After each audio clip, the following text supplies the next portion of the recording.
আমি অনেক কিছু ছাইরা আসা মানুষ। তুমি আমারে ছাইরা গেলেই যে আমি নিজেরে ছাইরা দিমু, আসলে ব্যাপারটা তা না। হয়তো নিয়মে চলা জীবনটারে অনিয়মের মধ্যে ফালাইয়া জীবন থেকে ফালিয়ে বেড়াতে হবে কয়েকশো দিন। ইচ্ছে অনিচ্ছে নিজেরে বিক্রি কইরা দিমু নরকের মতো যন্ত্রণার কাছে। কিন্তু দিন শেষে মানুষ কি আর নিজের অস্তিত্বকে অস্বীকার করতে পারে? নরকের মতো যন্ত্রণা সহ্য করতে করতে একদিন কঠিনভাবে শক্ত হয়ে আছামু। নিজেরে ফিরাইয়া নিমু তোমার অতীতের কাছ থেইক্কা।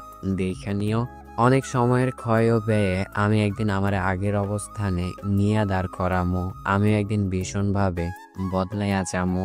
আমিও একদিন তোমার মতো করে আমারে ভুইলা যাওয়ার প্রতিশোধে তোমারে একবারে ভুইলা যামু।